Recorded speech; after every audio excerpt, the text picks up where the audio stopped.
إن الحمد لله نحمده ونستعينه ونستغفره ونعوذ بالله من شرور أنفسنا ومن سيئات أعمالنا من يهده الله فلا مضل له ومن يضلله فلا هادي له وأشهد أن لا إله إلا الله وحده لا شريك له وأشهد أن محمدا عبده ورسوله أما بعد فإن خير الحديث كتاب الله وخير الهدي هدي محمد صلى الله عليه وسلم وشر الأمور محدثاتها وكل محدثة بدعة وكل بدعة ضلالة وكل ضلالة في النار.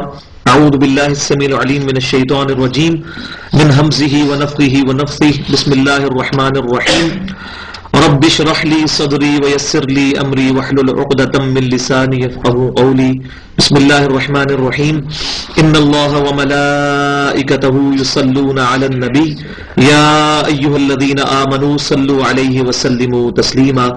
اللهم صل على محمد وعلى آل محمد كما صليت على إبراهيم وعلى آل إبراهيم إنك حميد مجيد. اللهم بارك على محمد وعلى آل محمد كما باركت على إبراهيم وعلى آل إبراهيم إنك حميد مجيد. آج انشاءاللہ تعالی سورۃ البقرہ کا 17 نمبر رکوع پارہ نمبر 2 سے شروع کریں گے، اور یہاں پر میں تھوڑی سی تمہیدی گفتگو اس حوالے سے کر لوں کہ بنی اسرائیل جو کہ اللہ تعالیٰ کی لاڈلی امت تھی 2000 سال تک کے لیے، انہوں نے جب اپنے انبیاء کرام علیہم السلام کی تعلیمات کو فالو نہیں کیا اور تورات اور انجیل کو پس پش ڈالا، تو اللہ تبارک و تعالیٰ نے اس کی پاداشت میں ان کو دنیا میں ذلت کا عذاب چکھایا اور آخرت میں ان کو دردناک عذاب کی خوشخبری بھی سنا دی قرآن پاک کے اندر.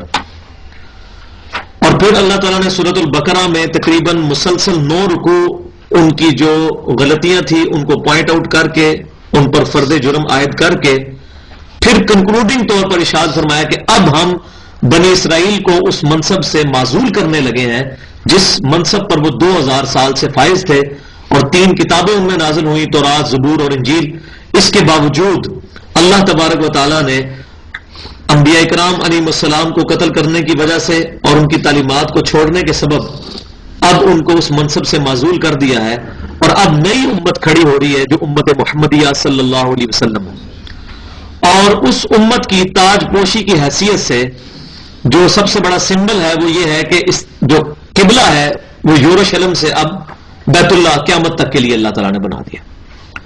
تو تقریباً 4 رکوع جو ہیں وہ تحویل قبلہ کے اوپر سورۃ البقرہ کے نازل ہوئے، اور اس کا سبب یہ تھا کہ عموماً جو لوگ پریکٹسنگ لوگ ہوتے ہیں، دین پر چلنے والے لوگ، ان میں وقت کے ساتھ ساتھ یہ نیگیٹو نیچر کریٹ ہو جاتی ہے کہ وہ دین میں جو ظاہری چیزیں ہیں ان کو بہت زیادہ امپورٹنس دیتے ہیں. حالانکہ ظاہر کی بھی امپورٹنس ہے، اس میں کوئی شک نہیں، لیکن اصل چیز جو ہے اس کا باطنی رخ ہے. تو اب ظاہری علامت جو بہت بڑی تھی بنی اسرائیل کے لیے، اور مسلمان بھی کچھ عرصہ تک یروشلم کی طرف 17 ماہ تک نماز پڑھتے رہے، اور اس چیز کا ثبوت جو ہے صحیح بخاری کے اندر موجود ہے. تو اب مسلمانوں کے لیے بھی بہت بڑا امتحان تھا، اور یہودیوں کے لیے بھی. یہودی پہلے تو یہ سمجھتے تھے کہ یہ تو موسیٰ علیہ السلام کے دین ہی کی ترویج کی جا رہی ہے، اور آپ صلی اللہ علیہ وسلم کو علیحدہ سے دین نہیں لے کر آئے، اور بات بھی یہی ہے، صرف شریعت کا فرق ہے، باقی دین تو وہی ہے. تو اب ان پر بھی امتحان آیا کہ وہ نبی صلی اللہ علیہ وسلم کی مخالفت پر بالکل سامنے آ گئے، اور جو اہل حق تھے انہوں نے دعوت قبول کر لی.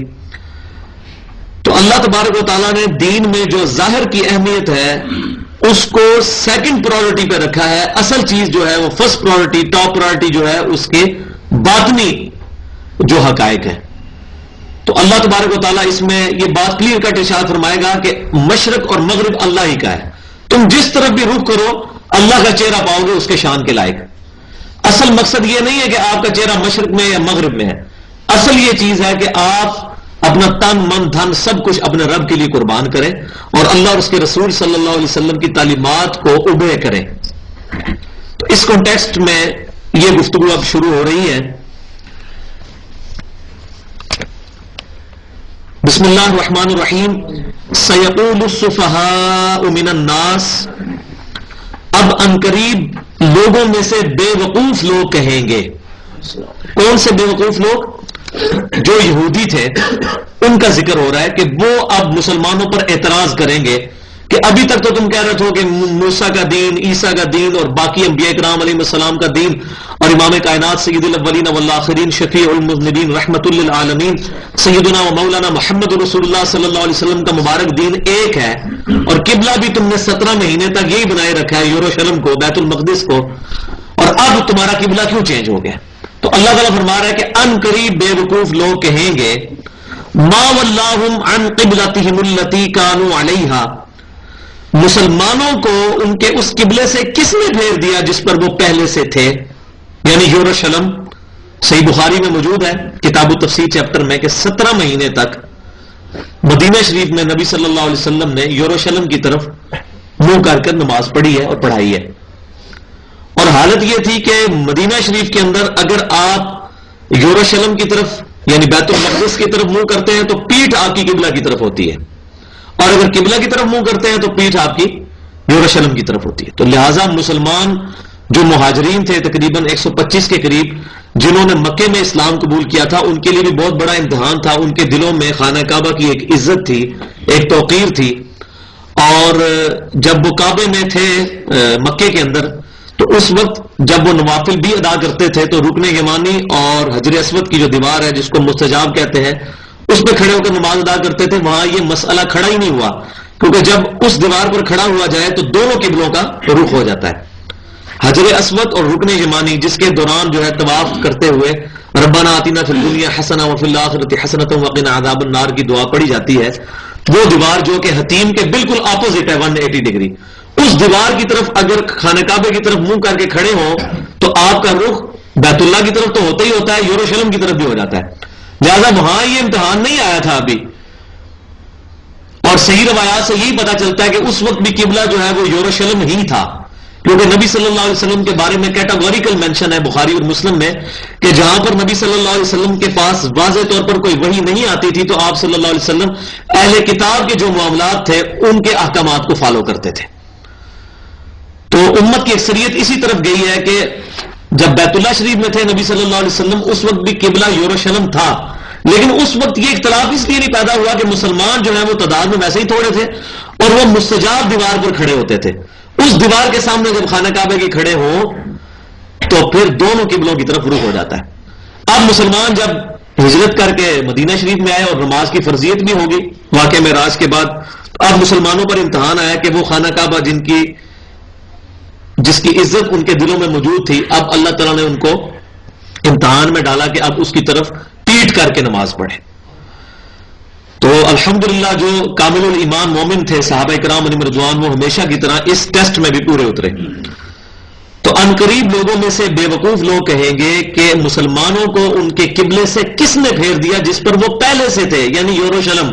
یہودیوں کو تو تکلیف ہوئی نا، ان کو نظر آ گیا اب نئی امت کھڑی ہو رہی ہے، اب تو ہمارا قبلہ بھی جو ہے وہ ختم کر دیا جائے گا، اور مسلمانوں کی یہ تاج پوشی ہو رہی ہے جو نیا قبلہ قیامت تک کے لیے ان کو بیت اللہ شریف کی صورت میں عطا فرمایا جا رہا ہے. تو پہلے تو اللہ تبارک و تعالیٰ نے بالکل سیدھا کلیئر کٹ جواب دیا ہے، قل للہ المشرق والمغرب. اے محبوب صلی اللہ علیہ وسلم پہلی بات تو بالکل ان کو یہ کلیئر کٹ ارشاد فرمائے کہ مشرق اور مغرب یہ اللہ ہی کا ہے. اللہ حکم دے مشرق کی طرف منہ کر کے نماز پڑھنی ہے تو مشرق کی طرف پڑھنی ہے، اللہ تعالیٰ حکم دے مغرب کی طرف پڑھنی ہے تو مغرب کی طرف پڑھنی ہے. تو یہ دین میں جو ظاہری چیز ہے ان کو زیادہ اہمیت نہ دو، اصل اس کے پیچھے جو تھیم ہے کہ آپ نے فالو کرنا ہے اپنے رب کی بات کو اور رسول اللہ صلی اللہ علیہ وسلم کی اتباع کرنی ہے، اصل جو اس کی روح ہے اس کو فالو کرو.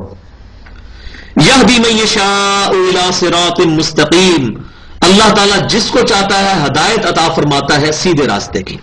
لیکن یہ چیز میں ہمیشہ ساتھ ساتھ مینشن کرتا ہوں، اس کا یہ مطلب نہیں ہے کہ اللہ تعالیٰ زبردستی کسی کو سیدھے راستے پہ چلاتا ہے اور زبردستی کسی کو گمراہی کے راستے پہ چلاتا ہے. نہیں، جو لوگ کوشش کریں گے ان کو سیدھا راستہ ملے گا، اور جو لوگ کوشش نہیں کریں گے اور برائی کا کام کریں گے اللہ تعالیٰ ان کے لیے برائی کا راستہ آسان کر دے گا. مثال کے طور پر ایک بندہ نماز پڑھنے کے لیے گھر سے باہر نکلتا ہے تو اللہ تبارک و تعالیٰ اس کو نہیں روکے گا نماز پڑھنے سے، نہ ایسا ہوگا کہ زمین پہ چلے اور وہ آگے جا ہی نہ سکے, زمین اور اس کے پاؤں کے درمیان ریزسٹنس ختم ہو جائے اور وہ سلپ ہو کے گر پڑے, ایسا کبھی نہیں ہوگا. اور اسی طریقے سے اگر وہ گھر سے زنا کی نیت سے یا شراب پینے کی نیت سے, گناہ کی نیت سے نکلتا ہے تو تب بھی اس کے ساتھ یہ معاملہ نہیں ہوگا. دنیا میں اللہ تعالیٰ نے حق اور باطل کو واضح کر دیا ہے, اب مرضی ہے انا ہدینا السبیلا اما شاکرا و اما کفورا, ہم نے ہدایت کا راستہ واضح کر دیا, چاہو تو ہمارا اقرار کر لو چاہے ہمارا انکار کرو. تو جو اللہ کی راہ میں کوشش کرے گا, وہ سورۃ العنکبوت کی آخری آیت ہے, والذین جاہدوا فینا لنہدینہم سبلنا, جو لوگ بھی ہماری راہ میں کوشش کریں گے ہم اپنی راہیں ان کے لیے کھول دیں گے. تو کوشش, اس کو میں کہتا ہوتا ہوں آج کی ماڈرن لینگویج میں کہ کک آپ نے مارنی ہے. موٹر سائیکل کو چلانے کے لیے ایکسلریٹر بعد میں آتا ہے, پہلے کک ماریں گے, اس کے بعد ایکسلریٹر دیں گے تو موٹر سائیکل چلے گا. تو کک بندے نے مارنی ہے, اس کے بعد اللہ تبارک و تعالیٰ انسان کو ہدایت کا راستہ دکھا دے گا. تو اللہ تعالیٰ جس کو چاہتا ہے راستے ہدایت دکھاتا ہے, اور اس میں بالکل واضح طور پر اشارہ ہے کہ صحابہ کرام علیہم رضوان کو اللہ تعالیٰ نے واضح طور پر ہدایت کا راستہ دکھایا تو انہوں نے ایکسپٹ کر لیا. اور یہ جو لوگ ہدایت کو نہیں قبول کر رہے یہودی, تو یہ آپس کی ضد کی وجہ سے, وہ آگے بھی آئے گا, پہلے بھی گزر چکا ہے. اور اب وہ سورۃ البقرہ کی آیت آنے لگی ہے جس کے اوپر میں نے تقریباً 1 گھنٹہ گفتگو کی تھی حجۃ الوداع کے موقع پر. اور میں یہ خواہش کرتا ہوں کہ ہر سال حجۃ الوداع کے موقع پر اور اس کے بعد بڑی عید کا جب دن آئے تو ہمارے جو لیکچرز ہیں نا, وہ نبی صلی اللہ علیہ وسلم کہ اس تقریر کے اوپر ہونے چاہیے جو آپ صلی اللہ علیہ وسلم نے حجۃ الوداع کے موقع پر ارشاد فرمائی تھی. اس میں سب سے بڑی بات کیا تھی کہ کیا میں نے تم تک رب کا پیغام پہنچا دیا؟ تو تمام صحابہ کرام علیہ رضوان نے کہا کہ یا رسول اللہ علیہ وسلم آپ نے پہنچا دیا, بلکہ پہنچانے کا حق ادا فرما دیا. یہ صحیح بخاری اور صحیح مسلم میں متفق علیہ حدیث موجود ہے. پھر آپ صلی اللہ علیہ وسلم نے اپنی مبارک انگلی جو ہے آسمان کی طرف بلند کی اور 3 دفعہ آپ نے ارشاد فرمایا اے اللہ گواہ رہنا, اے اللہ گواہ رہنا, اے اللہ گواہ رہنا. اور پھر آپ صلی اللہ علیہ وسلم نے وہ ذمہ داری جو آپ کے مبارک کندھوں پر تھی وہ اتار کر امت کو شفٹ کر دی اور فرمایا کہ اب یہ تمہاری رسپانسبلٹی ہے کہ تم نے اب اس دین کی دعوت کو باقی لوگوں تک پہنچانا ہے. آپ صلی اللہ علیہ وسلم نے اپنی اس مبارک زندگی میں اس فرض کو بڑے ہی اچھے طریقے سے ادا کیا اور آپ صلی اللہ علیہ وسلم مکمل دین امت کو دے کر رخصت ہو گئے. لیکن ساتھ ہی ساتھ ہمارے کندھوں پر یہ ذمہ داری ڈال کے گئے کہ ہم نے یہ دعوت دوسروں تک پہنچانی ہے, اور یہ اس کا ذکر یہاں پر آنے لگا ہے. وَكَذَلِكَ جَعَلْنَاكُمْ أُمَّةً وَسَطًا, اور ہم نے بالکل اسی طرح تمہیں ایک معتدل, ایک درمیانی راہ والی امت بنا دیا ہے. لِتَكُونُوا شُهَدَاءَ عَلَى النَّاسِ, تاکہ تم لوگوں پر گواہ بن جاؤ. وَيَكُونَ الرَّسُولُ عَلَيْكُمْ شَهِيدًا, اور رسول صلی اللہ علیہ وسلم تم پر گواہ بنے. تو آپ صلی اللہ علیہ وسلم تو ہم پر گواہ بن چکے ہیں. کیسے کہ جب نبی صلی اللہ علیہ وسلم نے ہم سے پوچھا تھا, ہم سے مراد کیا کہ اس امت سے, صحابہ کرام علیہ رضوان سے حجۃ الوداع کے موقع پر میدان عرفات میں, کیا میں نے تم تک پیغام پہنچا دیا؟ تو سب نے کہا تھا ہاں پہنچا دیا. تو نبی صلی اللہ علیہ وسلم اس پر گواہ ہو گئے, اللہ تعالیٰ کو بھی گواہ بنا لیا کہ میں نے اپنی امت تک دین کا پیغام پہنچا دیا.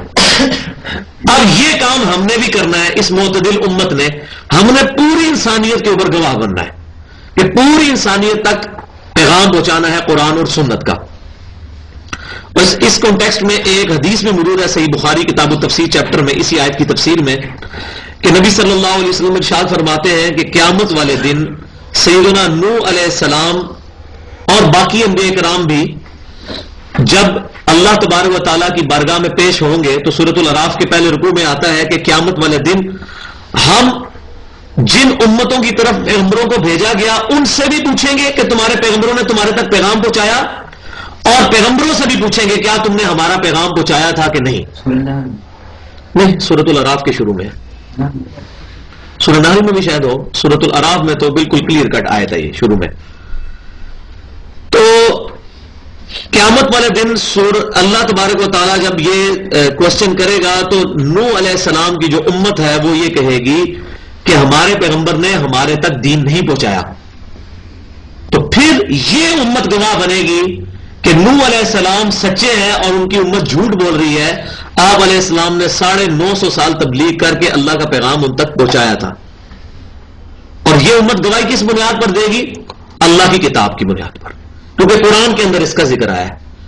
تو یہ امت گواہی دے گی نوح علیہ السلام کے حق میں، ان کی امت کے خلاف، کہ نہیں یہ امتی جھوٹ بول رہے ہیں، نوح علیہ السلام نے دین کا پیغام پہنچایا ہے، تو یہ امت گواہی دے گی۔ لہذا اب یہاں پر اس باطل نظریے کا بھی رد ہو گیا، جو لوگ اس شہید کو یا شاہد کے لفظ کو اس ترجمے میں لیتے ہیں کہ اے نبی صلی اللہ علیہ وسلم، ہم نے آپ کو حاضر و ناظر بنا کر بھیجا ہے، انا ارسلناک شاہدا ومبشرا ونذیرا وداعیا الی اللہ باذنہ وسراجا منیرا۔ تو شاہد کا ترجمہ وہ گواہ کی بجائے وہاں پر کر دیتے ہیں حاضر و ناظر، لیکن یہاں پر بھی وہی لفظ جو شاہد لفظ سے ہی نکلا ہے، شہید، گواہ، یہاں پر انہوں نے بھی ترجمہ حاضر و ناظر نہیں کیا، کیونکہ قرآن پاک وہ کتاب ہے جس میں باطل داخل نہیں ہو سکتا۔ قرآن پاک وہ کتاب ہے جو اپنی حفاظت خود کرتی ہے، اگر کوئی ایک مقام پر کوئی غلط ترجمہ کر دے گا، دوسرے مقام پہ اس کا چور پکڑا جائے گا۔ تو یہاں پر ان لوگوں نے جنہوں نے شاید لفظ کا ترجمہ جو ہے حاضر و ناظر کیا، یہاں پر انہوں نے بھی حاضر و ناظر نہیں کیا۔ وجہ کیا تھی؟ امت کو بھی حاضر و ناظر ماننا پڑنا تھا، کیونکہ تاکہ یہ امت، اے امت محمدیہ صلی اللہ علیہ وسلم، تم حاضر و ناظر بن جاؤ تمام لوگوں پر، اور نبی صلی اللہ علیہ وسلم حاضر و ناظر بنے تم پر، تو پوری امت کو حاضر و ناظر ماننا پڑنا تھا۔ لہذا یہاں انہوں نے ترجمہ جو ہے وہی کیا جو کہ ترجمہ بنتا تھا، گواہ، اور وہ صحیح بخاری میں تشریح موجود ہے گواہ کا مطلب کیا ہے۔ لہٰذا یہ حاضر و ناظر کی جو ٹرمنالوجی، سب سے پہلے شاہ عبدالحق محدث دہلوی، جن کو تقریباً تینوں اہل سنت کہلوانے والے گروہ جو ہیں بریلوی، دیوبندی، اہل حدیث، اپنے بزرگوں میں لکھتے ہیں، یہ سب سے پہلے امت میں فتنہ حاضر و ناظر کا لفظ کا جو ہے یہ اس شخص کا کھڑا کیا ہوا ہے۔ احمد بریلوی صاحب اور باقی لوگ تو بہت بعد میں آئے ہیں، اصل بیچ میں جو کانٹا ہے نا وہ شاہ عبدالحق محدث دہلوی ہے، جو 1052 ہجری میں فوت ہوا۔ اس نے یہ پہلا لفظ انٹروڈیوس کرایا، حاضر و ناظر، جس کو آپ کتابیں اٹھا کے دیکھیں کسی کی بھی تو اس کو رحمت اللہ علیہ اور پتہ نہیں کیا کیا لکھا ہوتا ہے، شیخ الحدیث اور فلاں اور یہ وہ، اصل مسئلہ جو ہے وہ وہاں سے شروع ہے۔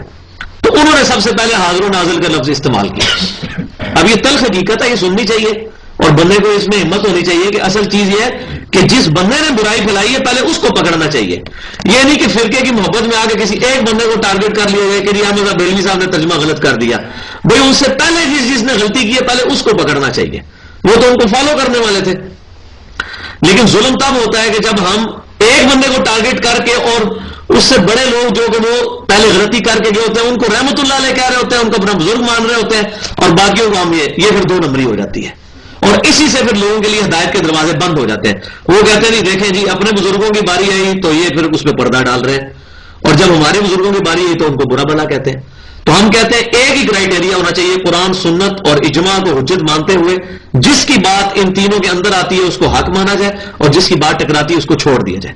لہذا یہ بہت امپورٹنٹ آیت ہے۔ اس آیت سے بریلوی اور دیوبندی مکتبہ فکر کے علماء نے بالخصوص حاضر و ناظر کا عقیدہ کھڑا، اور تفسیر عثمانی جو کہ شبیر احمد عثمانی صاحب جنہوں نے محمد علی جناح کا جنازہ پڑھایا تھا، آج بائی چانس ویسے بھی 25 دسمبر کا دن ہے، ان کی پیدائش کا دن محمد علی جناح کی، تو ان کا جنازہ جس بندے نے پڑھایا تھا وہ دیوبند کے بہت بڑے عالم تھے، شبیر احمد عثمانی صاحب۔ ان کی تفسیر عثمانی بڑی مشہور ہے، اور تقریباً 1990 تک تو سعودی عرب والے بھی اس تفسیر کو چھاپتے رہے ہیں، حالانکہ وہ تفسیر جو ہے وہ اس میں ایسی ایسی غلطیاں موجود ہیں جو قرآن اور سنت کی تعلیمات سے 100% متصادم ہیں۔ ان میں سے ایک اس آیت کی تشریح میں انہوں نے لکھا ہے کہ نبی صلی اللہ علیہ وسلم پر ان کی قبر مبارک میں پوری امت کے اعمال پیش کیے جاتے ہیں، اسی وجہ سے آپ صلی اللہ علیہ وسلم پوری امت پر قیامت والے دن گواہی دیں گے۔ نہ کسی حدیث میں یہ بات لکھی ہوئی ہے، اور نہ سلف میں پہلے 300 سال میں سے کہیں سے یہ بات ثابت ہے، انہوں نے خود سے اس کی تشریح کر دی ہے۔ حالانکہ میں نے جو تشریح کی ہے وہ صحیح بخاری سے کی ہے کہ اس کا مطلب کیا ہے کہ یہ امت گواہی دے گی نوح علیہ السلام کی امت کے خلاف، نوح علیہ السلام کے حق میں، اور نبی صلی اللہ علیہ وسلم اس امت کے بارے میں گواہی دیں گے، وہ جو حجۃ الوداع پر آپ نے گواہی جو ہے وہ اللہ تعالیٰ کو گواہ بنا لیا تھا۔ تو شبیر احمد عثمانی صاحب جو کہ دیوبند کے بہت بڑے عالم ہیں اور شروع کے بڑے بزرگوں میں سے ہیں، انہوں نے بھی اس آیت کی تفسیر میں لکھا ہے کہ نبی صلی اللہ علیہ وسلم امت پر گواہ اس لیے ہیں کہ آپ صلی اللہ علیہ وسلم پر قبر مبارک میں آپ کی امت کے نامہ اعمال پیش کیے جا رہے ہیں، نعوذ باللہ من ذالک۔ یہ جھوٹ ہے، کہیں ثابت نہیں ہے بات۔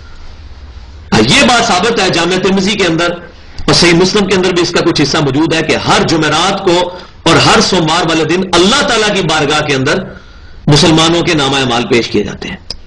نبی صلی اللہ علیہ وسلم کا درود و سلام جو ہم پڑھتے ہیں وہ اللہ تعالیٰ ان تک پہنچاتا ہے. ان کی روح مبارک جنت میں ہے اور جسم مبارک الحمدللہ بالکل صحیح حالت میں مدینہ شریف کی قبر میں ہے. یہ ہمارا عقیدہ ہے الحمدللہ. اجماعی عقیدہ ہے امت کا حیات النبی کے اوپر. لیکن حیات النبی ہم مانتے ہیں برزخی، دنیاوی نہیں، برزخی حیات جس کا ہمیں شعور نہیں ہے، جس کا اس دنیا کے ساتھ کوئی تعلق نہیں. لہذا یہ المحند علی المفند میں علماء دیوبند کا یہ لکھنا کہ ہم نبی صلی اللہ علیہ وسلم کی قبر مبارک میں دنیاوی زندگی کے قائل ہیں، یہ صراحتاً جھوٹ اور متشابہات کے پیچھے لگنا ہے. کیونکہ برزخ کی زندگی متشابہ ہے اور اللہ تعالیٰ نے سورہ آل عمران کی 7 نمبر آیت میں یہ بات ارشاد فرمائی ہے جو لوگ متشابہات کے پیچھے لگتے ہیں یہ وہ لوگ ہوتے ہیں جن کے دل ٹیڑھے ہو چکے ہیں اور یہ فتنہ تلاش کرنا ان کا مقصد ہوتا ہے. حالانکہ اس کا جو اصل معنی ہے وہ اللہ ہی کے علم میں ہے.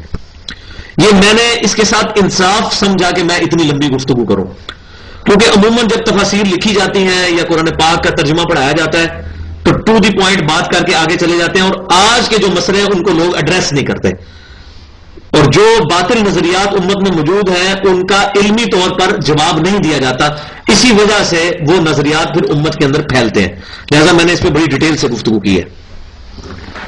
تو یہ امت اب کھڑی ہوئی ہے اور یہ امت گواہ بن کر، اللہ کی گواہ بن کر، جیسے کہ عیسیٰ علیہ السلام کی طرف سے حواری کھڑے ہوئے تھے دعوت دینے کے لیے، تو یہ امت اب پوری کی پوری امت دعوت ہے، یہ دعوت پھیلانے والی امت. وَمَا جَعَلْنَا الْقِبْلَةَ الَّتِي كُنْتَ عَلَيْهَا إِلَّا لِنَعْلَمَ مَن يَتَّبِعُ الرَّسُولَ، اور ہم نے نہیں مقرر کیا تھا اس سے پہلے والا قبلہ یعنی یروشلم مگر صرف اس لیے کہ تاکہ ہم یہ بات جانچ لیں کہ کون رسول کی اتباع کرتا ہے. تو یہ دیکھ لیں اب کہ ظاہر کے اوپر نہیں بات ہو رہی ہے باطنی طور پر کہ کون یہ اس چکر میں نہیں پڑتا جو اس چکر میں پڑ گیا کہ یہ کیا خانہ کعبہ کو ہم پیٹ کریں گے اور یروشلم کی طرف منہ کریں گے تو ہو گیا، وہ ظاہر میں آ گیا نا. باطن کو کون فالو کرتا ہے، کون اتباع کرتا ہے رسول اللہ صلی اللہ علیہ وسلم کی. یہ ہم نے چیک کرنا تھا ان 17 مہینوں کے اندر. اور الحمدللہ صحابہ کرام علیہم رضوان جو کہ مکے سے ہجرت کر کے مدینے آئے تھے ان کے لیے بہت بڑا یہ امتحان تھا کہ وہ مکے کی طرف بیت اللہ کی طرف پیٹ کر کے اور اپنا رخ جو ہے یروشلم کی طرف رخ کر کے نماز پڑھے. لیکن الحمدللہ وہ اس امتحان میں کامیاب ہوئے. ممن ينقلب على عقبيه، اور کون ہے کہ جو اپنے قدموں کے بل الٹا پھر جاتا ہے. کون ہے جو پروفٹ کو فالو کرتا ہے اور کون ہے جو الٹا پھر جاتا ہے. الحمدللہ کوئی نہیں پھرا صحابہ کرام علیہم رضوان میں سے. وَإِن كَانَتْ لَكَبِيرَةً إِلَّا عَلَى الَّذِينَ هَدَى اللَّهُ، اور یہ حکم بہت بھاری حکم تھا مگر صرف ان کے لیے بھاری نہیں ہے کہ جن کو اللہ تعالیٰ نے ہدایت دے دی ہے. وہ کون ہے؟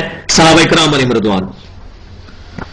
وَمَا كَانَ اللَّهُ لِيُضِيعَ إِيمَانَكُمْ إِنَّ اللَّهَ بِالنَّاسِ لَرَءُوفٌ رَحِيمٌ، اور اللہ کی یہ شان نہیں ہے کہ وہ تمہارے ایمان کو یعنی کہ تمہارے اعمال کو ضائع کرے. اب یہاں پر ایمان جو ہے اعمال کے معنوں پر ہے کیونکہ اعمال بھی ایمان کے اندر داخل ہیں. ان اللہ بالناس لرؤوف الرحیم، بے شک اللہ تعالیٰ لوگوں پر بڑا مہربان اور رحم فرمانے والا ہے.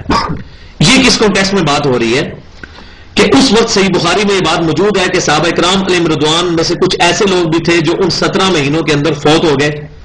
اور جب تحویل قبلہ ہوئی تو صحابہ کرام کا تو دنیا میں مقصد ہی یہی تھا کہ ہم نے اللہ کو راضی کرنا ہے. ان کو یہ ٹینشن پڑ گئی کہ جو لوگ یروشلم کی طرف منہ کر کے نمازیں پڑھتے رہے ہیں اور اسی حالت میں فوت ہو گئے ہیں اور انہوں نے بیت اللہ کی طرف منہ کر کے ایک نماز بھی نہیں پڑھی، ان کے ان اعمال کا کیا بنے گا. دیکھیں ہم جس دنیا کے کاموں کی ٹینشن لیتے ہیں حالانکہ یہ کوئی ٹینشن لینے والی چیز نہیں تھی، لیکن یہ اصل میں ان کی کمٹمنٹ تھی اپنے رب کے ساتھ کہ وہ چھوٹی چھوٹی بات کو سیریس لیتے تھے. تو ان کے وہ اعمال کا کیا بنے گا، ان کی نمازیں ضائع کی. تو اللہ تعالیٰ اس کے جواب میں یہ بات ارشاد فرمائی، یہ صحیح بخاری میں موجود ہے کہ اللہ کی یہ شان نہیں ہے کہ تمہارے ایمان کو ضائع کرے یعنی اعمال کو، ان نمازوں کو. بے شک اللہ تعالیٰ رؤوف الرحیم ہے، بندوں پر ویسے ہی مہربان ہے. اللہ تبارک و تعالیٰ کے رحم کا یہ تقاضا ہے کہ تمہارے اعمال کو ضائع نہ کرے، اور وہ بھی اللہ کی مرضی سے تھا جو تم نے یروشلم کی طرف منہ کر کے 17 مہینے تک نماز پڑھی. اب وہ بات آ رہی ہے کہ جو نبی صلی اللہ علیہ وسلم نے خواہش کا اظہار فرمایا تھا کہ یہ خانہ کعبہ جو ہے یہ قبلہ بنا دیا جائے، اور ظاہر ہے کہ اللہ تعالیٰ نے ہی آپ کے دل میں یہ بات ڈالی تھی۔ 17 مہینے تک مسلمان مدینہ شریف میں یروشلم کی طرف منہ کر کے جب نماز پڑھتے رہے تو اس کی حکمت یہ تھی کہ جو یہودی تھے انہوں نے فوراً مسلمانوں کو ریزسٹ نہیں کیا، کیونکہ وہ یہ سمجھ رہے تھے کہ یہ بھی ہمارے قبلے کی طرف منہ کر کے نماز پڑھ رہے ہیں، لہذا ہم میں اور ان میں کوئی خاص فرق نہیں ہے۔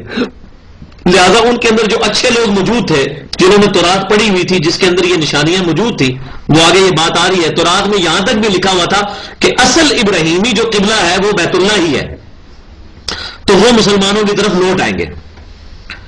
اور الحمدللہ ان میں سے کئی لوگ تھے جو مسلمان ہوئے ہیں، لیکن اکثریت نے اسلام پھر بھی قبول نہیں کیا۔ قد نرا تقلب وجهك في السماء، ہم دیکھ رہے ہیں محبوب صلی اللہ علیہ وسلم آپ کا بار بار چہرے کا اٹھانا آسمان کی طرف۔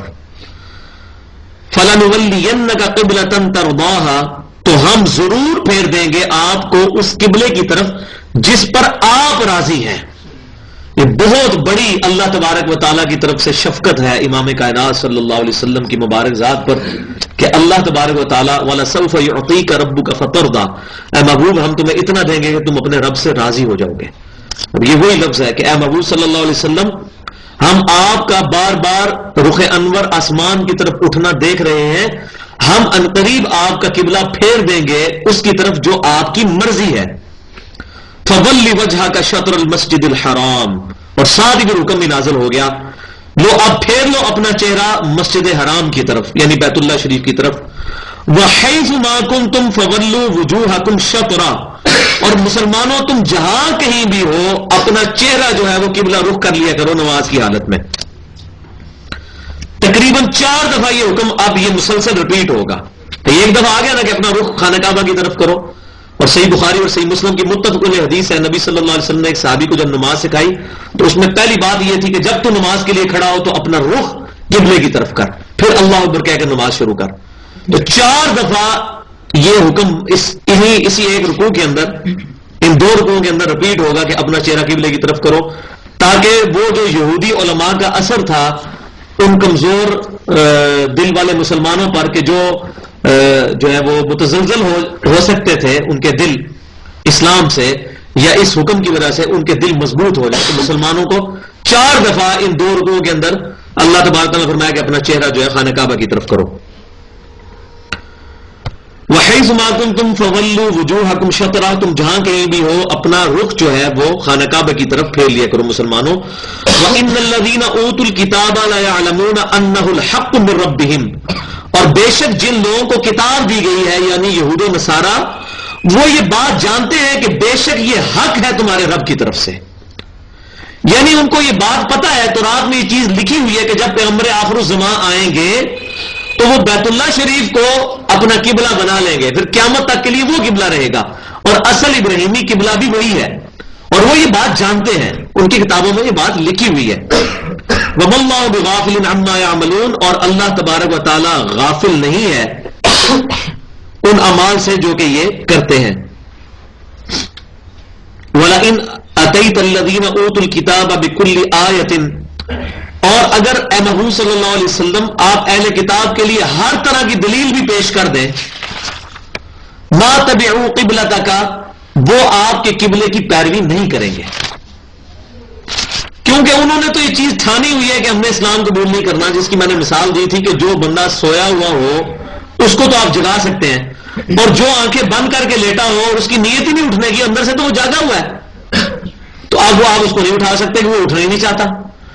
تو اب نبی صلی اللہ علیہ وسلم کو کہا جا رہا ہے کہ آپ سارے دلائل بھی ان کے سامنے رکھ دیں، یہ قبلے کی پیروی نہیں کریں گے آپ والے قبلے کی۔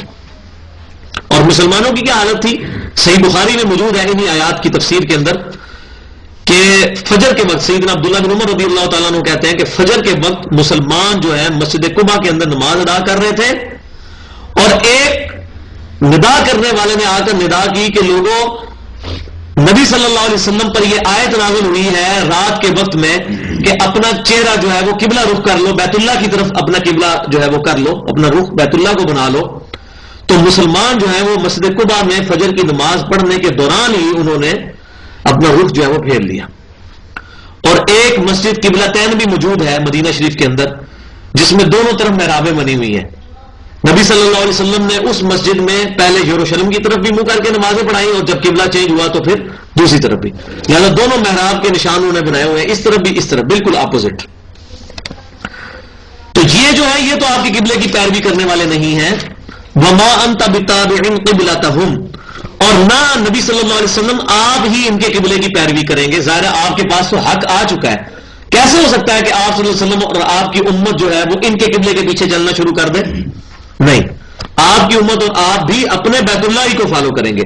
وما بعضهم بتابع قبلة بعض, اور بعض میں سے بعض لوگ ایک دوسرے کے قبلے کو ماننے والے نہیں ہیں. جیسا کہ یروشلم یہ یہودیوں کا بھی قبلہ تھا اور عیسائیوں کا بھی, لیکن جب وہ یروشلم کے اندر داخل ہوتے تھے تو عیسائی جو تھے وہ اس کے مشرق میں آ کر نماز پڑھنا شروع کر دیتے تھے جہاں پر سیدہ مریم سلام اللہ علیہا نے جو ہے وہ اعتکاف کیا تھا اور عبادت کی تھی, اور اللہ تبارک و تعالیٰ نے وہاں پر خوشخبری دی تھی ان کو سیدنا عیسیٰ علیہ السلام کی.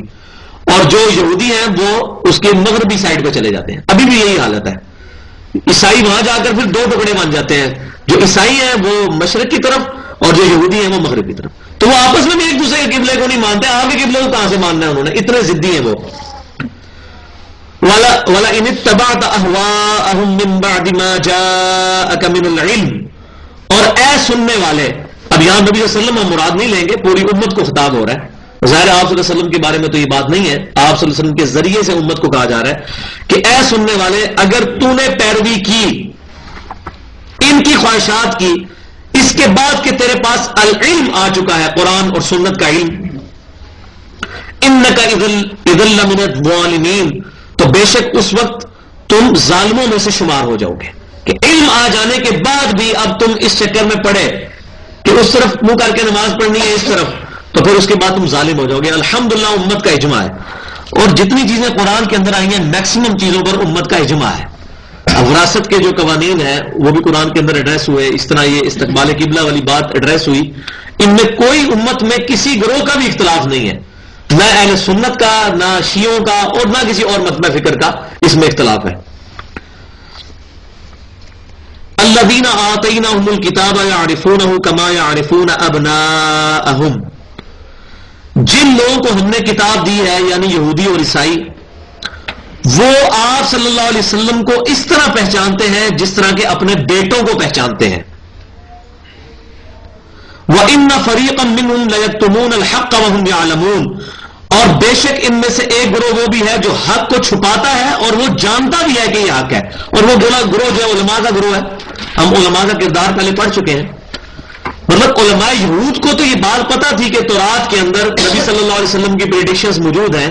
تو میں کئی دفعہ بتا چکا ہوں کہ تورات کے اندر آج بھی جو تورات موجود ہے اس کا جو کتاب الاستثناء چیپٹر ہے ڈیوٹرانومی, اس کا باب نمبر 18 کی آیت نمبر 18 ہے کہ اے موسیٰ علیہ السلام, میں تیری امت کے بھائیوں میں سے تیری مانند ایک رسول اٹھاؤں گا جس کے منہ میں اپنا کلام ڈالوں گا, وہ اپنی خواہش سے کچھ نہیں کہے گا, وہ وہی کہے گا جو میں اس کو وہی کروں گا. اور یہی آیت قرآن میں وما ينطق عن الهوى ان هو الا وحی یوحى.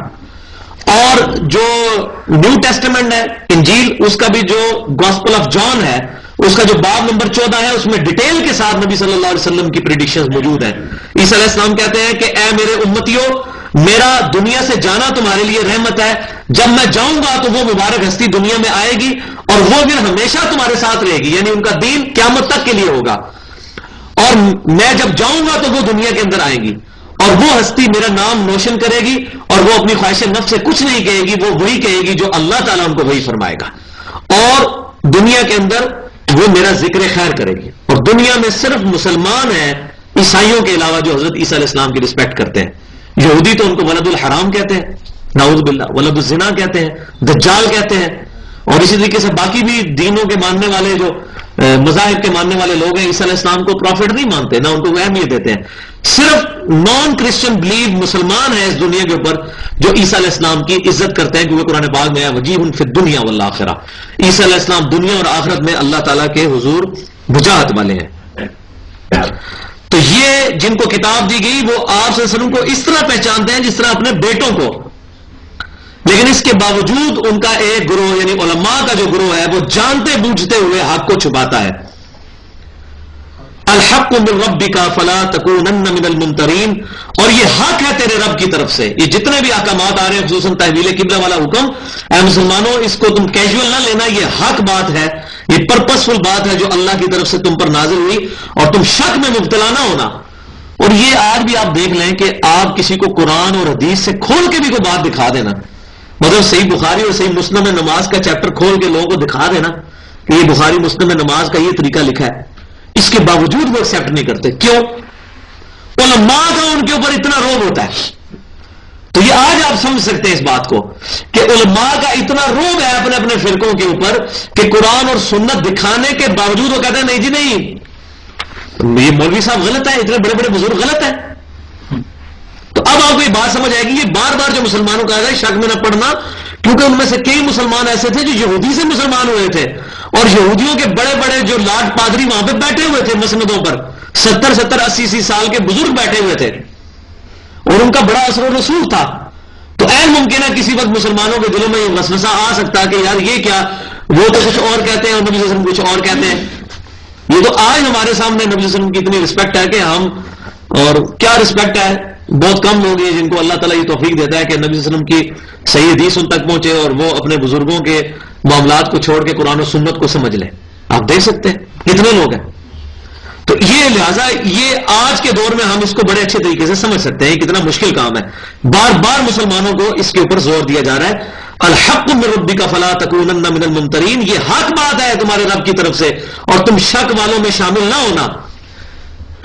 وَلِكُلِّ وِجْهَةٌ وَمَوَلِّيهَا فَاسْتَبِقُوا الْخَيْرَاتِ، ہر قوم کے لیے ایک سمت مقرر کر دی گئی ہے، تو پس تم نیکیوں میں ایک دوسرے سے سبقت لے جاؤ.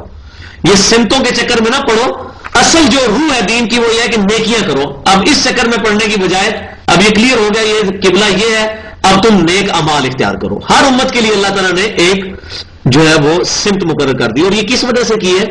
تاکہ مسلمانوں میں یونٹی آئے. اب دیکھیں مسلمان دنیا میں جہاں کہیں بھی ہوں گے ان میں اس معاملے میں کوئی اختلاف نہیں ہوگا کہ نماز کس طرح منہ کر کے پڑھنی ہے. ورنہ ابھی اسی کمرے کے اندر ہم تقریباً 50-60 لوگ بیٹھے ہوئے ہیں، اب یہ ہم نے دیکھے صفحے بھی ٹیڑھی بنائی ہوئی ہے صرف قبلے کی وجہ سے. ورنہ ہم میں اختلاف ہو جاتا، کوئی کہتا کہ اس دیوار کی طرف رک کر کے نماز پڑھو ذرا یہ لمبی صف بن جائے گی، کوئی کہ جی اس طرف کرو زیادہ صفحے بنے گی، کوئی اس طرف کوئی اس طرف. لیکن الحمدللہ ہمارے درمیان یہ اختلاف ہوتے ہی نہیں، ہم کہتے ہیں قبلہ کس طرف ہے جی ادھر، سارے کھڑے ہو گئے. تو یہ مسلمانوں میں یونٹی پیدا کی گئی ہے. قبلے کی طرف جو ہم رخ کر کے نماز پڑھتے ہیں یہ مسلمانوں کی یونٹی کے لیے ہے، قبلے کو سجدہ نہیں کرتے ہم. ورنہ صحابہ کرام علیہ رضوان سے صحیح سند سے یہ چیز ثابت ہے، خصوصاً سیدنا بلال سے، کہ انہوں نے خانہ کعبے کی چھت پہ کھڑے ہو کر بھی اذان دی ہے. تو کوئی اپنے خدا کے اوپر تو نہیں چڑھتا. کسی آپ ہندو کو کہہ کے اپنے بت کے چہرے کے اوپر پاؤں رکھ دو وہ تو کہے گا میں کافر ہو جاؤں گا. تو اگر نعوذ باللہ یہ مسلمانوں کا مسجود ہوتا تو مسلمان اس کے اوپر تو نہ چڑھتے. یہ ہمارا صرف رخ ہے، اور وہ بھی اس وقت جب نبی صلی اللہ علیہ وسلم کی خواہش پہ اس کو بنایا گیا. اس سے پہلے تو ہم نے اس کی طرف پیٹ بھی کی ہوئی ہے مسلمانوں نے 17 مہینے تک جب یروشلم کی طرف منہ کیا تھا. تو اصل چیز یہ ہے کہ فاستبقوا الخیرات، نیکیوں میں آگے بڑھو. یہ ظاہری معاملات کو بس سیٹل کر لیے نا. یہ آج بھی ہماری مینٹلٹی یہی بن چکی ہوئی ہے کہ ہم فقہی معاملات میں اختلافات میں اتنا الجھ جاتے ہیں کہ ان چکروں میں پڑھ کے ہم نیک اعمال سے دور ہو جاتے ہیں. رفع دین کرنا چاہیے نہیں کرنا چاہیے اس چکر میں پڑے رہتے ہیں. اور اس کے بعد جو اصل چیز ہے کہ ٹھیک ہے جو سنت کے مطابق طریقہ ہے، اس کے بعد ہم نے پریکٹس کیا کرنا ہے کہ ہم نے نماز جو ہے تکبیر اولیٰ کے ساتھ مسجد کی پہلی صف میں جماعت کے ساتھ ادا کرنی ہے. اب نیکیوں میں آگے بڑھے نا. اسی طریقے سے فرض نماز کے علاوہ 12 رکعتیں جو ہے وہ دن رات کے اندر پڑھنی ہے. جو بخاری اور مسلم کی حدیث ہے کہ جس نے یہ 12 رکعتیں پڑھی اللہ تعالیٰ جنت میں اس کے لیے محل بنائے گا. 2 فجر سے پہلے، 4 زور سے پہلے، 2 زور کے بعد، 2 مغرب کے بعد، 2 عشاء کے بعد، سنت موقدہ. یہ بخاری میں جو حدیث ہے نا کہ سیدنا عبداللہ بن عمر کہتے ہیں کہ میں نے نبی صلی اللہ علیہ وسلم کے ساتھ زور سے پہلے 2 رکعتیں بھی پڑھی ہیں. یہ عدم ذکر ہے. اصل میں نبی صلی اللہ علیہ وسلم کئی مرتبہ اپنے حجرے میں بھی رکعت ادا کر کے آتے تھے. تو عبداللہ بن عمر نے آپ کو مسجد میں 2 رکعتیں ادا کرتے ہوئے دیکھا ہے، اور آپ صلی اللہ علیہ وسلم حجرے میں 2 رکعتیں پڑھ کر آئے ہوں گے. کیوں کہ آپ صلی اللہ علیہ وسلم کی جو بیویاں ہیں وہ یہ کہتی ہیں ازواج مطہرات کہ نبی صلی اللہ علیہ وسلم نے 12 رکعتیں کبھی نہیں چھوڑی ہیں، اور ان میں زور سے پہلے 4 رکعتیں ہیں، 2 رکعتیں نہیں ہیں. تو عبداللہ بن عمر نے مسجد میں آپ کو 2 پڑھتے ہوئے دیکھا. جیسے کئی بار ایسا ہوتا ہے کہ ٹائم تھوڑا تو ہم بھی 2 رکعتیں پڑھ لیتے ہیں فرض سے پہلے، لیکن بھی وہ 2 رکعتیں جو رہ گئی ہوتی ہیں وہ پھر فرض کے بعد پوری کر لیتے ہیں۔ 12 رکعتیں دن میں پوری کرنی ہے، جنت میں محل کی بشارت ہے۔ تو آپ نیکیوں میں آگے بڑھیں، اسی طریقے سے اشراق کا اہتمام کریں، تہجد کا اہتمام کریں، اور وطر میں بھی اہتمام کریں کہ کوشش کریں تو 11 وطر پڑھیں، 9 نہیں تو 7 نہیں تو 5 نہیں تو 3 نہیں تو کم از کم 1، لیکن 3 کے اوپر اکثر صحابہ کرام علیہم رضوان کا عمل ہے۔ اور یہی وجہ ہے کہ رمضان کے اندر سارے مسلمان ہی 3 وطر کا اہتمام کرتے ہیں، کیونکہ اکثر صحابہ کرام علیہم رضوان کا عمل 3 وطر کے اوپر ہے۔ لیکن 1 بھی پڑھنا جائز ہے، اس سے بھی پڑھنا چاہیے، 5 پڑھنے چاہیے، 7 پڑھنے چاہیے۔ تو نیکیوں میں آگے بڑھیں بجائے دین کی ظاہری چیزوں میں الجھ کے اور انہی چکروں میں ہم پڑے رہیں اور نیکی سے ہمارا رخ دوسری طرف لگ جائے، اور یہ اکثر اوقات ہو جاتا ہے کہ ہم ظاہر کے اندر پڑ جاتے ہیں۔ اینما تکونوا یأتی بکم اللہ جمیعا، تم جہاں کہیں بھی ہوگے اللہ تعالیٰ تم سب کو جمع کر لے گا۔ ان اللہ علی کل شیء قدیر، بے شک اللہ تعالیٰ ہر چیز پر قدرت رکھنے والا ہے۔ اللہ تعالیٰ کے لیے کوئی مسئلہ نہیں ہے، تم دنیا میں جہاں بھی کہیں مرے ہو اپنے نیک امال کے ساتھ، یا تمہارے نیک امال ہیں، اللہ تعالیٰ قیامت والے دن ان کو اکٹھا کر لے گا۔ اب پھر وہ دوسری دفعہ حکم آ رہا ہے، وَمِنْ حَيْثُ خَرَجْتَ فَوَلِّ وَجْهَكَ شَطْرَ الْمَسْجِدِ الْحَرَامِ، اور جہاں کہیں بھی تم نکلو تو اپنا رخ موڑ لیا کرو مسجد حرام کی طرف۔ وَإِنَّهُ لَلْحَقُّ مِنْ رَبِّكَ، اور بے شک یہی حق ہے تمہارے رب کی طرف سے۔ دیکھیں کتنی بات ریپیٹ ہو رہی ہے، یا آپ گھر بیٹھ کے ترجمہ پڑھتے واللہ آپ کو یہ بات سمجھ ہی نہیں تھی آنی، یہ کیوں بار بار بات ریپیٹ ہو رہی ہے؟ اس کانٹیکسٹ میں کہ علماء یہود کا اتنا اثر تھا، اور عین ممکن ہے کہ مسلمانوں کے دلوں میں یہ وسوسے آ جاتے کہ یہ بھی تو آخر اتنے بڑے بڑے بزرگ ہیں، آخر اتنے یہ پڑھے لکھے لوگ ہیں، جس طرح آج لوگ کہتے ہیں ہم کسی کو قرآن حدیث دکھاتے ہیں وہ کہتے ہیں آپ کس مدرسے سے پڑھے ہوئے ہیں؟ تو بھئی اگر مدرسے سے پڑھنے سے ہدایت مل جاتی تو سارے مدرسوں والے اکٹھے ایک عقیدے پہ ہوتے ہیں نا، اگر اسی سے ہدایت مل جاتی۔ پھر وہ کہتا ہے جی آپ کو عربی آتی ہے، تو اگر عربی آنے دلیل ہوتی تو دنیا میں کتنے باطل نظریات والے لوگ ہیں جن کو عربی بہت زیادہ آتی ہے۔ اصل تو چیز ہے والذین جاہدوا فینا لنہدینہم سبلنا۔ 11 ستمبر 2001 کے بعد 9 مہینے میں 34,000 امریکن نے اسلام قبول کیا، قرآن کا ترجمہ انگریزی میں پڑھ کے۔ پلین ٹروتھ میگزین امریکہ کا اس کی رپورٹ ہے، کسی مولوی سے نہیں پڑھا انہوں نے، انگریزی میں ترجمہ پڑھا ہے، ان کو اللہ تبارک و تعالیٰ نے اس کے ذریعے ہدایت دے دی۔ یہ اللہ کی رسپانسبلٹی ہے۔ این ممکن ہے کہ ایک عربی جاننے والا قرآن سمجھنے والا اس کو ہدایت نہ ملے، قرآن کو سیریس نہیں لے گا، تو کتنے علماء پڑھ کے فارغ ہو جاتے ہیں، لیکن ان کو کہ قرآن کے ایک صفحے کا صرف ترجمہ کر کے اس کی تشریح بیان کر دیں بخاری اور مسلم سے، اور آج کے کانٹیکسٹ میں بھی میرا خیال ہے شاید آپ کو لاکھوں میں بھی کوئی ایک مشکل سے ملے، کیونکہ قرآن پر محنت نہیں کی۔ حالانکہ یہ وہ کتاب ہے جس کے بارے میں نبی صلی اللہ علیہ وسلم نے ایمفسائز فرمایا تھا، اور آج یہ حدیث لیتے جائیں، بہت بڑا تحفہ جو مجھے بھی 3-4 دن پہلے ہی پتہ چلی ہے۔ صحیح بخاری میں کتاب المغازی چیپٹر میں ایک حدیث موجود ہے، عبداللہ بن ابی اوفا رضی اللہ تعالیٰ عنہ جو 86 ہجری میں فوت ہوئے، نبی صلی اللہ علیہ وسلم کی وفات کے بعد 75 سال تک وہ زندہ رہے ہیں۔ یہ جو صحابہ آخر میں جو فوت ہوئے ان میں سے ہیں، 75 سال تک حضور کے بعد بھی زندہ رہے ہیں۔ ان سے کسی نے پوچھا یہ بتائیں نبی صلی اللہ علیہ وسلم نے اپنا وصی کسی کو بنایا تھا، اپنا خلیفہ جس کے لیے وصیت فرمائی ہو کہ میری وفات کے بعد یہ میرا خلیفہ بنے گا؟ تو عبداللہ بن ابی اوفا نے کہا کہ نبی صلی اللہ علیہ وسلم نے اپنا وصی کسی کو نہیں بنایا تھا، ہاں آپ نے یہ وصیت فرمائی تھی کہ اللہ کی کتاب کو لازم پکڑ لینا۔ نبی صلی اللہ علیہ وسلم کا خلیفہ کیا ہے؟ قرآن۔ یہ صحیح بخاری سے الحمدللہ ہم نے ثابت کر دی ہے۔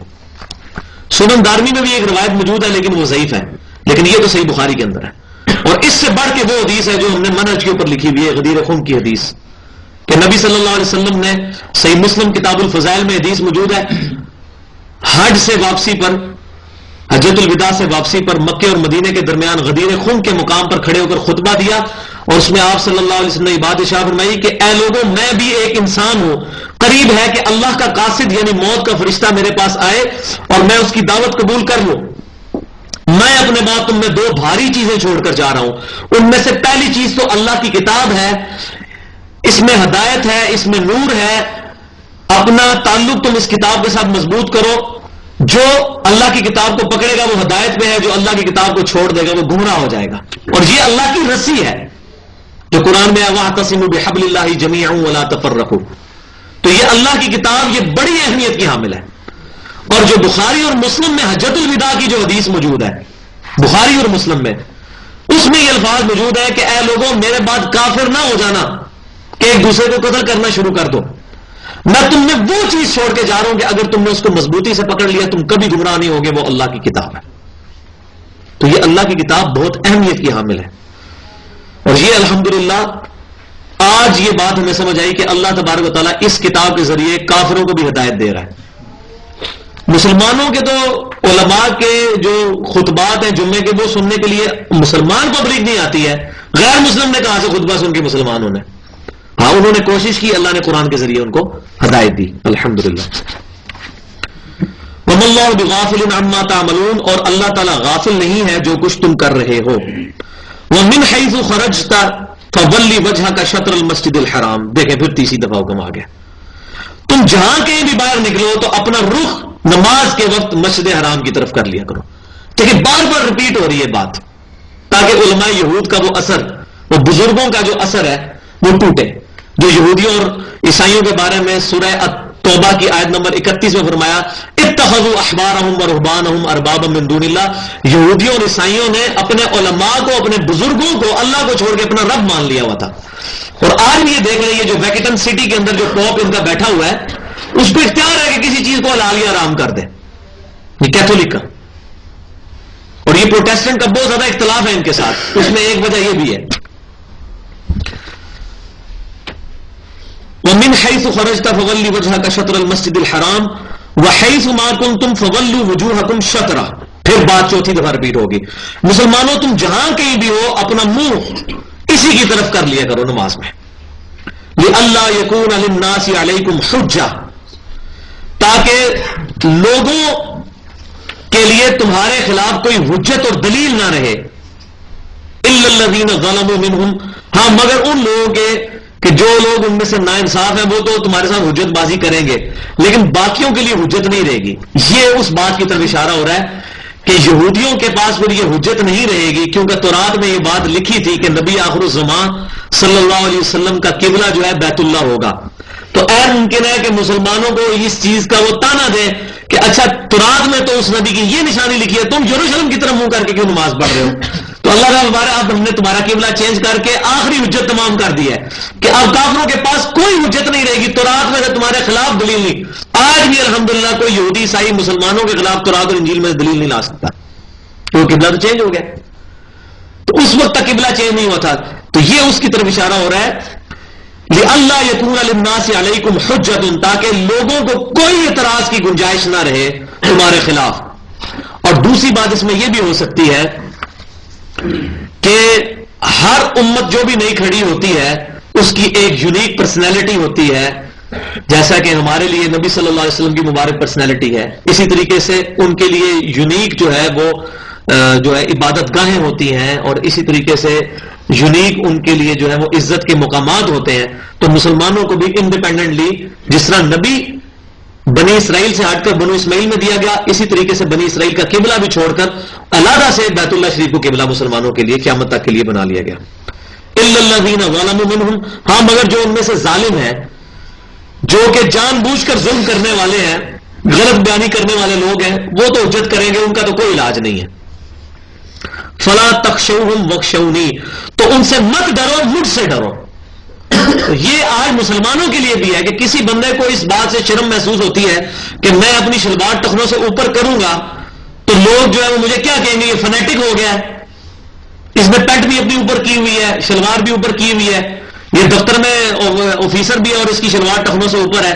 تو لوگ باتیں کریں گے. ان سے مت ڈرو لوگوں کی باتوں سے اور مجھ سے ڈرو. الحمدللہ سنن دارمی میں تقریباً 10 کے قریب حدیثیں موجود ہیں کہ نبی صلی اللہ علیہ وسلم کی امت کی جو نشانیاں تورات اور انجیل میں موجود ہیں، جس کا قرآن میں بھی ذکر ہے کہ اس امت کی اللہ تعالیٰ نے پیشن گوئیاں، ان کے اوصاف بھی تورات اور انجیل میں بیان کیے ہوئے ہیں.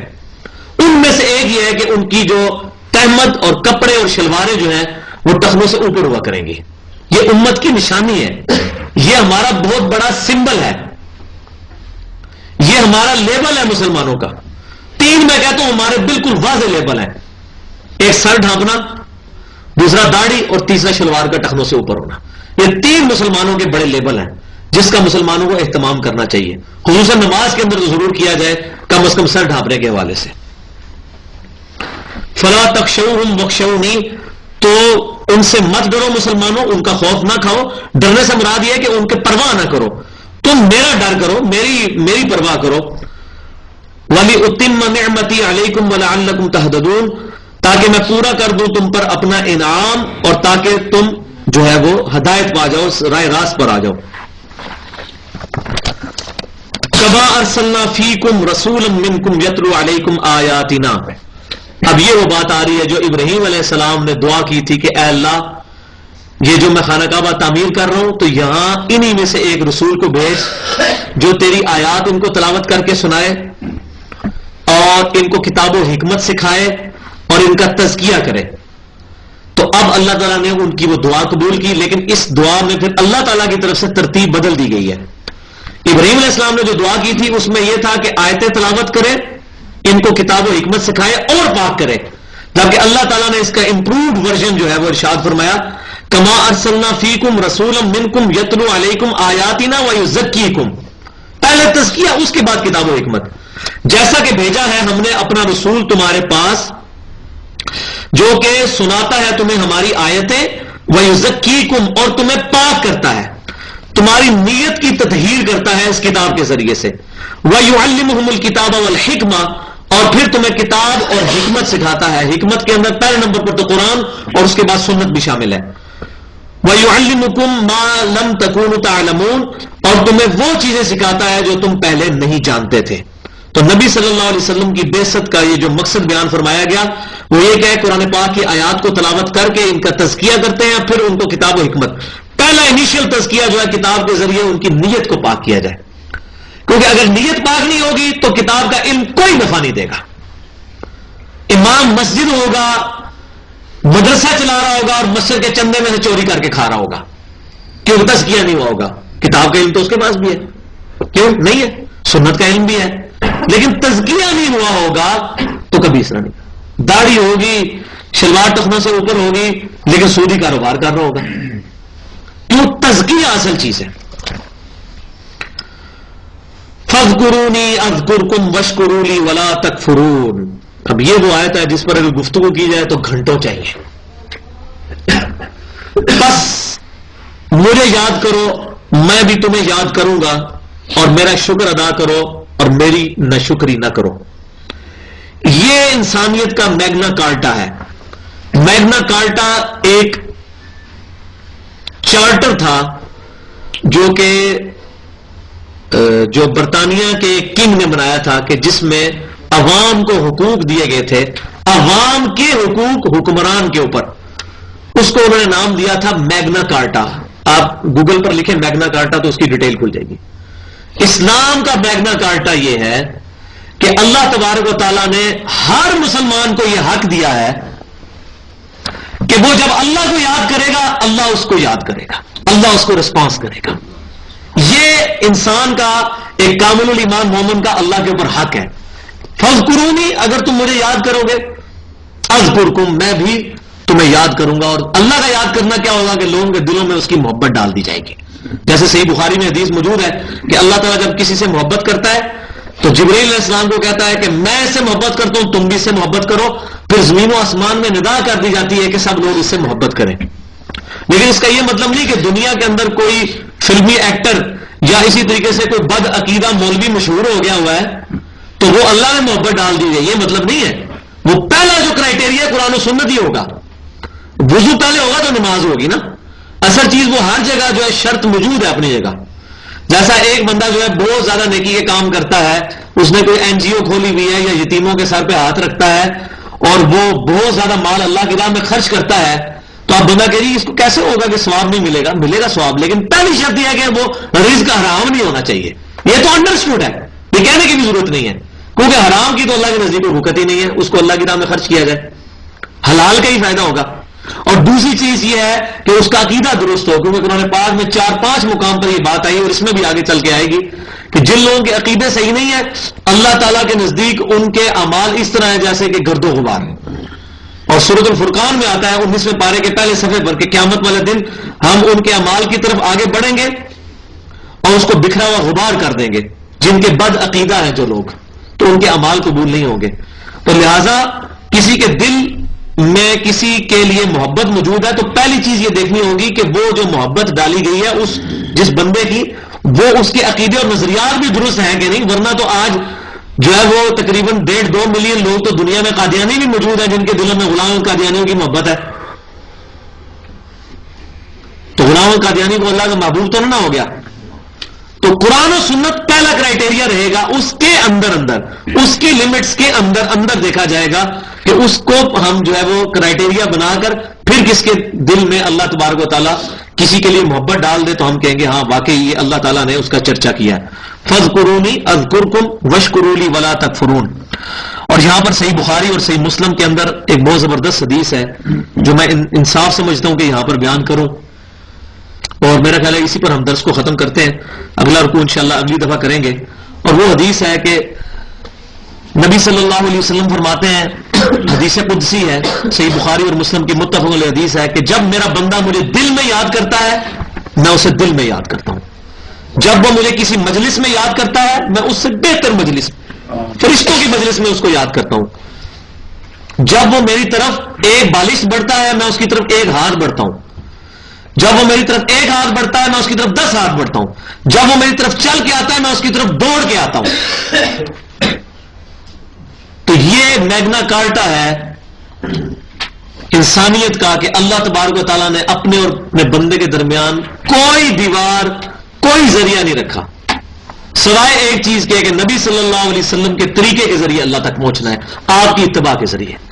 لیکن مانگنا اللہ ہی سے ہے. طریقہ آپ صلی اللہ علیہ وسلم تعلیم فرمائیں گے، جیسے بخاری اور مسلم کی متفق علیہ حدیث ہے، صحیح بخاری کے اندر حدیث ہے کہ محمد فرق بین الناس، محمد صلی اللہ علیہ وسلم لوگوں میں حق اور باطل کے درمیان فرق ہے. آپ صلی اللہ علیہ وسلم کے ذریعے جو اللہ تک پہنچے گا وہ حق تک پہنچے گا. آپ صلی اللہ علیہ وسلم کو چھوڑ کر کسی اور ذریعے سے پہنچے گا تو اللہ تبارک و تعالیٰ اس سے اس کا دین قبول نہیں کرے گا. اسی طریقے سے جامعہ ترمذی میں ایک حدیث موجود ہے، عبداللہ بن عباس رضی اللہ تعالیٰ عنہ کہتے ہیں کہ نبی صلی اللہ علیہ وسلم نے مجھے اپنے پیچھے سواری پر سوار کیا اور فرمایا اے لڑکے اللہ کے حقوق کی حفاظت کر، اللہ بھی تیری حفاظت کرے گا. اللہ کو یاد رکھ تو اللہ کو اپنے سامنے پائے گا. یہ اس سے مجھے یاد ہے فَاذْكُرُونِي أَذْكُرْكُمْ. اللہ کو یاد رکھ تو اللہ کو اپنے سامنے پائے گا. اور اے میرے بیٹے جب بھی کوئی مصیبت اور پریشانی آئے تو صرف اللہ ہی کو مدد کے لیے پکارنا. جب بھی کوئی تکلیف آئے تو اللہ کی طرف رجوع کرنا. پوری امت مل کر بھی تجھے ذرے کے برابر نفع پہنچانا چاہیں اور اللہ نہ چاہے تو نہیں پہنچا سکیں گے، اور پوری امت مل کر تجھے ذرے کے برابر نقصان پہنچانا چاہیں اور اللہ نہ چاہے تو نہیں پہنچا سکیں گے. تقدیر کے صحیفے خشک ہو چکے ہیں اور قلم اٹھائے جا چکے ہیں. یعنی اللہ نے جو تیرے لیے مقدر کر دیا وہ تو تجھے ملنا ہے. کوئی شخص تیرے لیے نفع نقصان کا مالک نہیں ہو سکتا. تو اللہ کو یاد کریں گے، اس کے لیے طریقہ کیا ہے کہ سنت اذکار کا اہتمام کیا جائے. اور آج ہماری جو پریشانیاں اور بیماریاں یہ ذکر سے دوری کی وجہ سے ہیں. اور سورۃ الرعد میں اللہ تعالیٰ نے یہ بات ارشاد فرمائی الا بذکر اللہ تطمئن القلوب، دلوں کا چین آگاہ ہو جاؤ، خبردار اللہ کی یاد میں ہے. تو اللہ کی یاد سب سے بڑی تو ہے قرآن. انا نحن نزلنا الذکر وانا له لحافظون. اس الذکر یاد دہانی قرآن کو ہم نے نازل کیا، ہم اس کی حفاظت کرنے والے ہیں. دوسرے نمبر پر ذکر اقم الصلاۃ لذکری، میری یاد کے لیے نماز کو قائم رکھ. اور تیسرا ذکر وہ ہے جو بغیر پروٹوکول کے ہے، الذین یذکرون اللہ قیاما وقعودا وعلی جنوبہم، چلتے پھرتے اٹھتے بیٹھتے اللہ کا ذکر کرتے ہیں. اور اس کے لیے پھر وہ بشارت ہے جو صحیح بخاری کتاب الرقاق میں موجود ہے، جب بندہ نوافل میں استقامت اختیار کرتا ہے میں اس کے ہاتھ بن جاتا ہوں جس سے وہ پکڑتا ہے، میں اس کے پاؤں بن جاتا ہوں جس سے وہ چلتا ہے، میں اس کی آنکھیں بن جاتا ہوں جس سے وہ دیکھتا ہے. یعنی کہ اس کے تمام اعضاء پھر میری اتباع میری اطاعت کے اندر لگ جاتے ہیں. اور پھر وہ کسی بندے کے خلاف مجھ سے مدد طلب کرتا ہے، میں اس کی مدد کرتا ہوں، میں اس کی حفاظت کرتا ہوں. تو وہ ذکر پر استقامت کی وجہ سے یہ چیز نصیب ہوگی. تو یہ ہم نے سنت اذکار جو ہیں وہ چھپوائے ہیں الحمدللہ. یہ 5 کم از کم سنت اذکار صبح شام کے، جو آج جس کو ٹائٹل میں نے دیا ہے جادو ٹونا وبائی امراض اور قدرتی حادثات سے بچاؤ کے لیے صحیح سنت وظائف. اور پھر اس کا سب ٹائٹل ہے مرشد کامل امام الانبیاء صلی اللہ علیہ وسلم کی صحیح احادیث کے نمبرز علماء حرمین اور بیروت کی جاری شدہ انٹرنیشنل نمبرنگ کے مطابق ہیں. انٹرنیشنل نمبرنگ کے مطابق حدیث کی نمبرنگ کر کے مرشد کامل جو ایک ہی ہیں ہمیں ہدایت دینے والے نبی صلی اللہ علیہ وسلم، ان کی احادیث سے وظائف ہیں۔ تو پہلا وظیفہ ہے اس میں صحیح بخاری اور جامعہ ترمذی اور صحیح الترغیب و ترہیب میں کہ نبی صلی اللہ علیہ وسلم نے فرمایا، جس کا مفہوم کچھ یوں ہے کہ جو آیت الکرسی پڑھتا ہے اللہ تبارک و تعالی اس کو شیطان اور جنات سے محفوظ کر دیتا ہے اور اس کی حفاظت کے لیے ایک فرشتہ مقرر کر دیتا ہے۔ اسی طریقے سے دوسرا وظیفہ ہے جو صحیح بخاری، جامعہ ترمذی اور سنن ابی داؤد میں موجود ہے کہ نبی صلی اللہ علیہ وسلم نے فرمایا کہ معوذات، قل هو اللہ احد، قل اعوذ برب الفلق اور قل اعوذ برب الناس، ان کو معوذات کہتے ہیں، تین پناہ دینے والی صورتیں جو اللہ کی پناہ کا ذریعہ ہیں۔ اور معوذات جو پڑھ لیتا ہے تو اللہ تبارک و تعالی کی طرف سے یہ صورتیں اس کے لیے کافی ہو جاتی ہیں، اور یہ تین صورتیں شیطان، جنات اور جادو کے خلاف اللہ کی پناہ حاصل کرنے کا ذریعہ ہے۔ اسی طریقے سے تیسرا وظیفہ ہے لا الہ الا اللہ وحدہ لا شریک لہ لہ الملک ولہ الحمد وہو علی کل شیء قدیر، اور یہ صحیح مسلم میں اور سنن ابی داؤد میں موجود ہے کہ نبی صلی اللہ علیہ وسلم نے فرمایا جو یہ 10 دفعہ صبح پڑھ لے تو اللہ تعالیٰ اس کو 4 غلام آزاد کرنے کا ثواب دے گا، اور شام تک اس کے لیے قلعہ ہو جائیں گے یہ الفاظ اس کی حفاظت، اور شام کو پڑھ لے تو صبح تک۔ تو یہ سارے اذکار صبح شام کرنے ہیں، آیت الکرسی 1 دفعہ، آخری 3 صورتیں 3 دفعہ، اور یہ 10 دفعہ چوتھا کلمہ جس کو ہم کہتے ہیں اپنی لینگویج میں۔ چوتھا وظیفہ ہے بسم اللہ الذی لا یضر مع اسمہ شیء فی الارض ولا فی السماء وهو السمیع العلیم، اور یہ جامعہ ترمذی اور سنن ابی داؤد میں موجود ہے کہ جو شخص یہ دعا پڑھے گا صبح کے وقت تو شام تک اس کو ناگہانی کوئی مصیبت اور آفت نہیں پہنچے گی، شام کو پڑھ لے گا تو صبح تک نہیں پہنچے گی۔ اور 5واں وظیفہ ہے جو صحیح مسلم میں اور مسند امام احمد میں موجود ہے، اعوذ بکلمات اللہ التامات من شر ما خلق، جو یہ دعا پڑھے گا صبح شام 3 دفعہ، اور پچھلی والی دعا بسم اللہ الذی لا یضر وہ بھی 3 دفعہ، تو اس کو زہریلے جانور کا ڈنگ اثر نہیں کرے گا۔ لہذا یہ ہے اپروپریٹ، اس دعوت کو پھیلائیں۔ الحمدللہ یہ 4000 کے قریب ہم نے چھپوائے ہیں، اسی لیے تاکہ یہ دکانوں پہ دیے جائیں، تاکہ لوگ جو ہے یہ جعلی بزرگوں اور یہ پیر فقیروں اور یہ نجومیوں کے چکروں میں پڑھنے کی بجائے ان وظائف کے ذریعے اللہ تعالیٰ کی مدد حاصل کریں۔ آخر میں وہ دعا ہم پڑھ لیتے ہیں جو محفل سے اٹھنے کی دعا ہے، سبحانک اللہم وبحمدک اشہد ان لا الہ الا انت استغفرک واتوب الیک، سبحان ربک رب العزۃ عما یصفون وسلام علی المرسلین والحمد للہ رب العالمین وما علینا الا